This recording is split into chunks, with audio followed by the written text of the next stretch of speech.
EVM पासून दूर जाण्यासाठी धनंजय मुंडेंनी 10 लाख रुपये दिल्याचा आरोप रणजित कासलेंनी केला होता। दरम्यान पैसे देणारे गुत्तेदार सुदर्शन काळे आता समोर आलेत। मुलांची फीस भरण्यासाठी कासलेला 10 लाख रुपये दिल्याचं सुदर्शन काळेंनी सांगितलंय, मात्र त्याने वेगळं वळण दिलंय। पोलिसांनी त्यावर कारवाई करावी असंही काळे म्हणाले। उच्च न्यायालयाकडून अंतरिम जामीन मिळाल्याचे खोटे प्रमाणपत्र देऊन अॅट्रॉसिटी अंतर्गत गुन्हा दाखल करून ताब्यात घेतलेल्या आरोपीच्या अटकेला प्रतिबंध करत त्याला पळवून नेण्यात आले। बीडच्या माजल गावात हा धक्कादायक प्रकार घडला। या प्रकरणी 2 वकिलांसह आरोपी विरोधात गुन्हा दाखल करण्यात आला। सोलापुरातील प्रसिद्ध neuro physician doctor Shirish Valsangkar यांच्या आत्महत्या प्रकरणातील आरोपी महिलेला 3 दिवसांची पोलीस कोठडी सुनावण्यात आली। डॉक्टर वळसंगकर यांना आत्महत्येला प्रवृत्त केल्याप्रकरणी आरोपी मनीषा माने या महिलेवर गुन्हा दाखल करण्यात आला होता। एका हत्येला जबाबदार असलेल्या लोकांना निर्दोष ठरवण्यासाठी प्रयत्न सुरू आहेत, हे दुर्दैव आहे। अहवालात अडकण्यापेक्षा जे सत्य आहे त्यावर फोकस करून दोषींना शिक्षा झाली पाहिजे, अशी मागणी सुप्रिया सुळेंनी केली। तनिषा भिसे मृत्यू प्रकरणावर त्यांनी भाष्य केलं। नांदेड जिल्ह्यात काळ्या हळदीच्या लागवडीकडे शेतकऱ्यांचा कल दिसून येतोय। या हळदीला तब्बल 1000 रुपये प्रति किलो इतका दर मिळतोय। सौंदर्य प्रसाधनांसोबत आयुर्वेदिक औषधांमध्येही काळ्या हळदीचा वापर केला जातो। केळी उत्पादक शेतकऱ्यांची व्यापाऱ्यांकडून मोठ्या प्रमाणावर लूट सुरू आहे। वाढत्या तापमानामुळे केळीचे धड खराब होत असल्याने लवकर केळी विकण्याची वेळ शेतकऱ्यांवर आली। केळीच्या बोर्डावर 1400 ते 1500 रुपये प्रति क्विंटल भाव असताना व्यापाऱ्यांकडून मात्र 700 रुपये प्रति क्विंटल या दराने केळी विकत घेतल्या जाते। त्यामुळे संतप्त शेतकऱ्यांनी मुजोर व्यापाऱ्यांवर कारवाई करण्याची मागणी केली। जळगाव जिल्ह्यात उष्णतेची लाट आली आहे। उन्हाचा पारा इतका वाढलाय की रस्त्यांवरील डांबरही उन्हामुळे वितळत आहे। जळगावचे तापमान 44 अंशांवर पोहोचलंय। 20 ते 22 एप्रिलच्या दरम्यान हे तापमान 46 अंशांवर जाण्याची शक्यता वर्तवली जाते। विक्रमगड तालुक्यातील चिचपाडा गावाच्या 5 किलोमीटर परिसरातील सर्व विहिरी कोरड्या पडल्या आहेत। 5 दिवसाआड टँकरने पाणी पुरवठा केला जात असल्याने महिलांनी संताप व्यक्त केला। टँकरने दररोज पाणी पुरवठा करण्याची मागणी महिलांनी केली। बीड जिल्ह्यात वनक्षेत्रातील कृत्रिम पाणवठ हे कोरडे पडले आहेत। काही पाणवठ्यांमध्ये अनेक महिन्यांपासून पाणी सोडण्यात आलं नाही, त्यामुळे वन्य प्राण्यांवर प्रश्न गंभीर झालाय। वन्य क्षेत्रातील पाणवठ्यांमध्ये नियमितपणे पाणी सोडलं जावं अशी मागणी वन्यप्रेमींनी केली। सिंधुदुर्ग जिल्ह्यातील दोडामार्ग मोर्ले केर परिसरात हत्तीचं दर्शन झालंय। भरदिवसा हत्ती रस्त्यावर फिरत असल्याने नागरिकांमध्ये भीतीचं वातावरण आहे। शासनाने तातडीने हत्ती हटाव मोहीम करावी अशी मागणी नागरिकांनी केली। शिवनेरी किल्ल्यावर पर्यटकांवर आग्या मधमाशांनी हल्ला केलाय। उष्णतेमुळे मधमाशांचा स्वभाव आक्रमक झाल्याने त्यांनी हल्ला केल्याचा अंदाज वर्तवला जातोय। जखमी पर्यटकांना रुग्णालयात दाखल केलं, मात्र 1.5 महिन्यात तिसऱ्यांदा हल्ला झाल्याने किल्ले शिवनेरीवर वन विभागाच्या उपाययोजनांवर प्रश्नचिन्ह निर्माण झाले। नंदुरबार जिल्ह्याचा पारा 43 अंशांवर गेलाय, त्यामुळे विजेच्या मागणीतही वाढ झाली आहे। परिणामी वीज पुरवठा करणाऱ्या ट्रान्सफॉर्मर गरम होत असल्याने वीज पुरवठा खंडित होण्याचं प्रमाण वाढलंय। त्यामुळे आता ट्रान्सफॉर्मरला कूलर लावून थंड केलं जातंय। खरीप हंगामाच्या पार्श्वभूमीवर सध्या शेतकरी नांगरणी आणि वखरणीच्या कामात व्यस्त आहेत। मात्र यंदा मशागतीच्या कामाचे दर वाढल्याने शेतीपूर्व तयारीसाठीही शेतकऱ्यांना कर्ज काढावं लागणार आहे। माथेरानला दरवर्षी हजारो पर्यटक भेट देतात। यावेळी पर्यटकांसाठी खास आकर्षण ठरतात ती म्हणजे माथेरानच्या हँडमेड चप्पल। पिढ्यानपिढ्या चालू असलेल्या या व्यवसायात सातत्य ठेवल्याने पर्यटकांनी या चप्पलांना पसंती दिली आहे। वाशिम जिल्ह्यातील शेलगाव राजगुरे येथील शेतकऱ्यांना 1 एकर क्षेत्रावर कोकण बडाहोली जातीची जांभळं लावली होती। ही बाग आता चांगलीच बहरली आहे। या बागेतील जांभळांची मे महिन्यात पहिली तोडणी होणार असून शेतकऱ्याला यातून चांगल्या उत्पन्नाची प्रतीक्षा आहे। वाशिमच्या बाजार समितीमध्ये तुरीच्या दरात घसरण झाली आहे। 400 ते 700 रुपयांनी घसरण झाल्याने शेतकरी चिंतेत सापडले। सध्या तुरीला 6200 ते 7100 रुपये प्रति क्विंटल इतका दर मिळतो।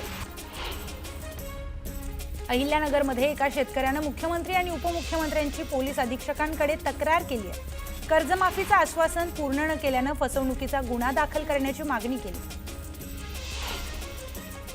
चिपळूणच्या बाजारपेठ परिसरातील रस्त्यावरील डांबर वाहनांना चिकटतोय, त्यामुळे वाहनधारकांना नाहक त्रास सहन करावा लागतोय। यावर तातडीने उपाय करण्याची मागणी वाहनधारकांनी केली। कोकणातील मासेमारी व्यवसाय संकटात सापडलाय. हे लक्षात घेता सरकारनं मच्छीमारांना दिलासा देण्यासाठी त्यांच्या कृषीमध्ये समावेश करण्याच्या हालचाली सुरू केल्या आहेत.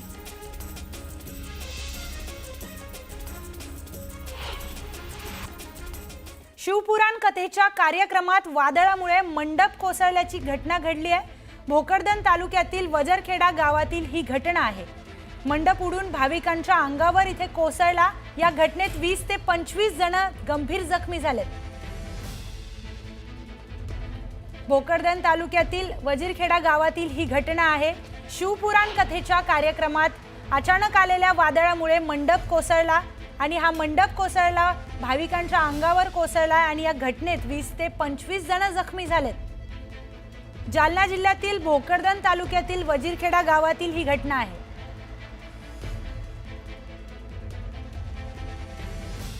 शिवपुराण कथेत अचानक आलेल्या वादळामुळे इथे मंडप कोसळला. मंडप कोसळल्यामुळे इथे भाविक जे बसले होते त्यांच्या अंगावर हा मंडप कोसळला.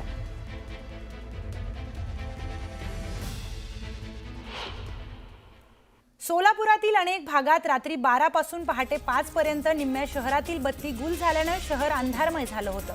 विविध भागातील डीपी जळाल्यानं वीज पुरवठा खंडित झाला होता. ऐन उन्हाळ्यात सोलापूरकरांना चांगल्याच उकाड्याचा सामना करावा लागलाय. महावितरणाच्या ढिसाळ कारभारामुळे सोलापूरकरांनी रोष व्यक्त केला. चिपळूणमधील व्यापाऱ्यांना मनसेनं 3 दिवसांचा अल्टिमेटम दिलाय. पुढील 3 दिवसात दुकानांवरील इंग्रजीतील पाट्या मराठीत बदलण्याच्या सूचना दिल्यात. गोंदियातील अदासी गावात महिलांनी बारबंदीसाठी विशेष ग्रामसभा गाजवली आहे. भर उन्हात गावातील महिलांनी 788 महिलांनी उपस्थिती नोंदवून बार बंद करण्यासाठी स्वाक्षरी केली.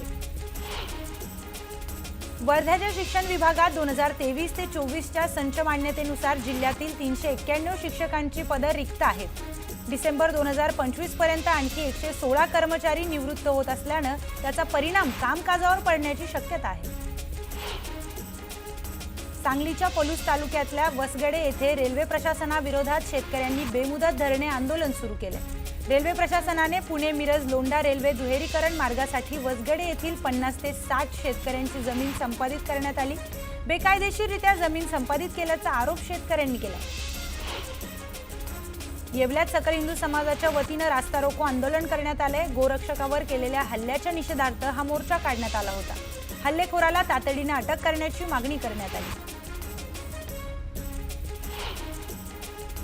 अकोला शहरासह जिल्ह्याच्या विविध भागांमध्ये ईस्टर संडे अर्थात प्रभू येशू ख्रिस्तांच्या पुनरुत्थानाचा दिवस ख्रिश्चन समाज बांधवांनी साजरा केला. अकोल्यातील प्रोटेस्टंट आणि रोमन कॅथलिक प्रार्थना स्थळांमध्ये प्रार्थना सभांचं आयोजन करण्यात आलं. दोन्ही ठाकरे बंधू एकत्र येणार या चर्चेचं वादळ आता पुन्हा एकदा उठलंय. कारण राज ठाकरेंनीच उद्धव ठाकरेंना युतीसाठी अप्रत्यक्षपणे ऑफर देऊ केली आहे. मराठी माणसाच्या अस्तित्वासमोरही भांडण क्षुल्लक आहेत. उद्धव ठाकरेंना माझ्यासोबत काम करायचं आहे का अशी अप्रत्यक्ष ऑफरच राज ठाकरेंनी उद्धव ठाकरेंना दिली आहे. तर राज ठाकरेंच्या प्रस्तावावर उद्धव ठाकरेंनी देखील आता प्रतिसाद दिलाय. राज्याच्या हितासाठी किरकोळ भांडणं बाजूला ठेवायला मीही तयार. माझ्याकडून भांडणं नव्हतीच पण मिटवून टाकली असं उद्धव ठाकरेंनी म्हटलंय. त्यामुळे जुने वाद बाजूला सारून ठाकरे बंधू एकमेकांना पुन्हा टाळी देणार का, राज आणि उद्धव ठाकरे एकत्र येणार का अशा विविध चर्चांना पुन्हा एकदा उधाण आलंय. शिवसेना फुटली नाही फुटलीच तर तुम्ही अजूनही एकत्र येऊ शकता का?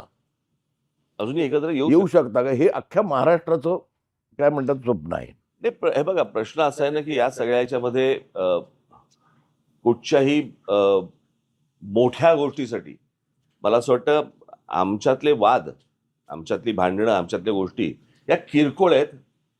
महाराष्ट्र खूप मोठा आहे हो, कळलं का? या महाराष्ट्राच्या अस्तित्वासाठी, मराठी माणसाच्या अस्तित्वासाठी ही भांडणं आणि हे वाद आणि या सगळ्या गोष्टी अत्यंत क्षुल्लक आहेत, अत्यंत क्षुल्लक आहेत. त्याच्यामुळे एकत्र येणं आणि एकत्र राहणं यात काही मला फार कठीण गोष्ट आहे अशातला मला वाटत नाहीये. परंतु विषय फक्त इच्छेचा आहे. हा एकट्या माझ्या इच्छेचा नाही आहे विषय आणि माझ्या काही स्वार्थाचा पण विषय नाहीये. मला असं वाटतं आपण लार्जर पिक्चर बघणं गरजेचं आहे. महाराष्ट्राचा स्वार्थ मी पाहतोच आहे. म्हणजे तर माझं म्हणणं आहे की सगळ्या महाराष्ट्रातल्या राजकीय पक्षांमधल्या सगळ्या मराठी लोकांनी येऊन एकच पक्ष काढावा. दरम्यान राज ठाकरेंच्या या विधानानंतर उद्धव ठाकरेंनी काय प्रतिक्रिया दिली आहेत पाहूयात. माझं तर मत असं आहे की मराठीसाठी आणि महाराष्ट्राच्या हितासाठी अगदी किरकोळ भांडणं, तुम्ही बाहेर गेल्यानंतर बातम्या वाचल्यानंतर कळेल मी किरकोळ भांडण्याचा संदर्भ काय आहे. किरकोळ भांडणं बाजूला ठेवायला मी सुद्धा तयार आहे आणि मी सुद्धा सर्व मराठी माणसांना या हितासाठी, महाराष्ट्राच्या हितासाठी, मराठीसाठी एकत्र येण्याचं आवाहन करतोय. पण माझी अट एक आहे की जेव्हा आम्ही लोकसभेच्या वेळेला सांगत होतो की अरे महाराष्ट्रातनं गुजरातमध्ये सगळे कारभार घेऊन जात आहेत, उद्योग घेऊन जात आहेत, तेव्हाच जर का विरोध केला असता तर आज ते सरकार तिकडे बसलं नसतं. आज तिकडे महाराष्ट्राच्या हिताचा विचार करणारं सरकार आपण केंद्रात बसवलं असतं आणि राज्यात सुद्धा आपल्या महाराष्ट्राच्या हिताचा विचार करणारं सरकार बसलं असतं. त्याच वेळेला हे काळे कामगार कायदे आपण फेकून दिले असते कचऱ्याच्या टोपलीमध्ये. पण तेव्हा पाठिंबा द्यायचा, आता विरोध करायचा, मग परत तडजोड करायची, हे असं नाही. महाराष्ट्राचं हित, मग त्याच्या आड जो कोणी येईल त्याचं स्वागत मी करणार नाही, त्याला मी घरी बोलवणार नाही, त्याच्या घरी मी जाणार नाही, त्याचं आगत स्वागत, त्याच्याबरोबर पंक्तीला बसणार नाही, हे पहिले ठरवा आणि मग महाराष्ट्र हिताच्या गोष्टी करा. बाकी आमच्यातली भांडणं मी आज सांगतो, जी काय भांडणं माझ्याकडनं नव्हतीच कोणाशी, मिटून टाकली, चला, पण पहिले हे ठरवा. दरम्यान हे सगळं बघितल्यानंतर महाराष्ट्राच्या राजकीय सामन्यात आता ठाकरे बंधूंची ही ओपनर जोडी आगामी काळात काय पाहायला मिळणार अशी चर्चा राजकारणापासून ते सर्वसामान्यांपर्यंत सुरू झाली आहे. त्यामुळे गेल्या 2 दशकातला ठाकरे बंधूंमधला हा दुरावा संपणार का? ठाकरे बंधूंचं मनोमिलन होणार का? यापूर्वी 2 वेळा फसलेला प्रयोग तिसऱ्यांदा तरी यशस्वी होणार का याची उत्सुकता आहे. जर हे राजकीय समीकरण उदयास आलं तर त्याचे राज्याच्या राजकारणावर काय परिणाम होणार यावर देखील तर्कवितर्क लावले जातात. दरम्यान राज ठाकरेंनी उद्धव ठाकरेंना टाळी दिली आहे. यावरून राज ठाकरे आणि उद्धव ठाकरे एकत्र येणार का याची चर्चा राज्याच्या राजकारणात सुरू झाली आहे. याबाबत राजकीय क्षेत्रातही प्रतिक्रिया उमटल्यात. पाहूयात त्याबाबतचा एक स्पेशल रिपोर्ट. या महाराष्ट्राच्या अस्तित्वासाठी, मराठी माणसाच्या अस्तित्वासाठी ही भांडणं आणि हे वाद आणि या सगळ्या गोष्टी अत्यंत क्षुल्लक आहेत. किरकोळ भांडणं बाजूला ठेवायला मी सुद्धा तयार आहे आणि मी सुद्धा सर्व मराठी माणसांना या हितासाठी, महाराष्ट्राच्या हितासाठी, मराठीसाठी एकत्र येण्याचं आवाहन करतोय. मनसे अध्यक्ष राज ठाकरे आणि उद्धव ठाकरे यांनी केलेल्या वक्तव्यामुळे राज्याच्या राजकारणात पुन्हा एकदा ठाकरे बंधू एकत्र येणार का याबाबत चर्चा सुरू झाली. यावर राजकीय प्रतिक्रिया येणंही ओघाने चाललंय. ठाकरे बंधू एकत्र येण्याबाबत सकारात्मक भूमिकेने पाहतो अशी प्रतिक्रिया संजय राऊतांनी दिली. ही मुंबई हा महाराष्ट्र, या महाराष्ट्रात आणि मुंबईतला मराठी माणूस, त्याचा मराठी व्यवसाय, मराठी व्यवहार याच्यावरती जर कोणी घाव घालत असेल तर एकत्र यावंच लागेल. पण आम्ही वाट पाहू, यापेक्षा अधिक चांगलं घडण्याची वाट पाहू. जर राज ठाकरे यांच्याकडून एक चांगली भूमिका समोर आली असेल तर त्या भूमिकेला नाकारण्याचा करंटेपणा आमच्याकडून होणार नाही. हे दोन्ही ठाकरे बंधू एकत्र आले तर आनंदच होईल अशी प्रतिक्रिया मनसेच्या नेत्यांनी दिली. मात्र याच वेळी एकत्र येण्याबाबत गेल्या वेळी घडलेल्या घडामोडींच्या आठवणींना उजाळा दिला. तसंच ठाकरेंच्या शिवसेनेवर अनेक सवालांच्या फैरीही डागल्यात. जेव्हा आपण दूध पितो आणि जीभ पोळते तेव्हा आपण ताकपण फुंकून पितो, बरोबर आहे ना? ही आपली म्हण आहे. त्यामुळे आमची जीभ एवढी वाजलेली आहे यांच्याबरोबर 14 मध्ये 17 मध्ये लोकांचीही वाचताना आम्ही बघितली आहे. तर तुमच्यावर विश्वास ठेवायचा तर तो कुठल्या मुद्द्यावर ठेवायचा, अशी कुठली परिस्थिती निर्माण झाली आहे की तुमच्यावर विश्वास ठेवता येण्याजोगा आहे, हा महत्वाचा प्रश्न आहे. मराठी माणसावर प्रेम करणारे सगळे एकत्र येणं खूप गरजेचं आहे. आणि आम्ही पुन्हा एकदा सन्माननीय राजसाहेबांनी ते म्हटलंय की जर त्यांची इच्छा असेल तर नक्कीच आमचंही एक पाऊल पुढे येईल. हे उद्धव साहेबांवर आहे. उद्धव साहेबांची इच्छा असेल तर नक्कीच यात काहीतरी बदल झालेला तुम्हाला दिसेल. राज्याचे उपमुख्यमंत्री एकनाथ शिंदे यांनी काही दिवसांपूर्वी राज ठाकरेंची त्यांच्या निवासस्थानी भेट घेतली होती. त्यावेळी मनसे आणि शिंदेंच्या शिवसेनेची युती होणार अशी चर्चा होती. या घडामोडी घडत असतानाच राज ठाकरेंनी उद्धव ठाकरेंना दिलेल्या टाळीबाबत शिवसेना नेत्यांनीही प्रतिक्रिया दिली आहे. राजसाहेबांवर जबाबदारी दिली तर मी घर सोडून जाईल, अशा प्रकारची उद्धव साहेबांनी धमकी दिली होती. आता उद्धव साहेब काय करणार? त्यांच्याबरोबर युती केली की? हा मोठा प्रश्न या ठिकाणी उभा राहतोय. उद्धव ठाकरे साहेब कधीच राजसाहेबांना ऍक्सेप्ट करणार नाही.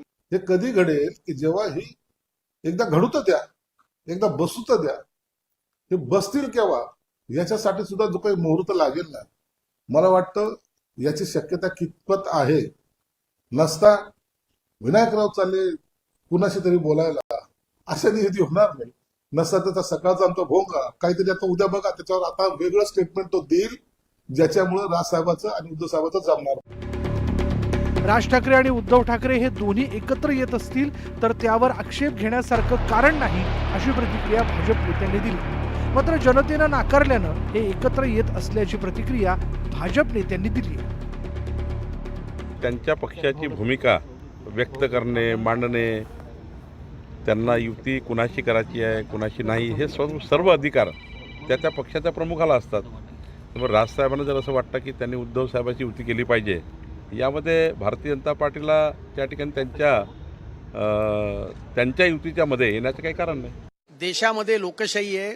कोणी कुठलाही पक्ष कोणाबरोबर आघाडी करू शकतो, त्याच्यावर कोणाला आक्षेप घ्यायचं कारण नाही. भारतीय जनता पार्टीचा आक्षेप असायचं कारण नाही.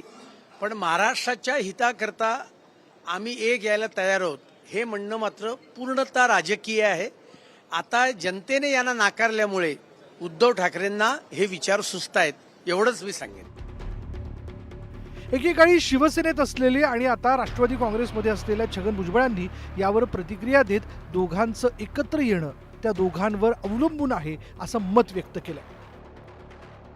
राजकारणात कधी काय होईल जी तुम्ही आम्ही कल्पना करू शकत नाही, अशा सुद्धा गोष्टी मागच्या काही वर्षांमध्ये झालेल्या आपण पाहिलेल्या आहे. सरकार बनली, सरकार पडली, नवीन सरकार आली, तर काही होऊ शकतं. परत एवढ्या घाईघाईत काही होईल असं मला काही वाटत नाही. पण झालं तर उत्तम आहे. म्हणजे एक जुना शिवसैनिक म्हणून माझ्या तर शुभेच्छा आहेत. हे दोघे जर एकत्र आले तर निश्चितपणे जे आहे फार मोठी ताकद महाराष्ट्रामध्ये ठाकरेंची पुन्हा तयार होईल. राज ठाकरे यांनी दिलेली टाळी आणि त्याला उद्धव ठाकरेंनी दिलेला प्रतिसाद, यामुळं खरंच राज ठाकरे आणि उद्धव ठाकरे एकत्र येणार का याची चर्चा आत्तापासूनच रंगू लागली. मात्र या घडामोडींमुळे राज्याचं राजकारण मात्र ढवळून निघालंय इतकं नक्की.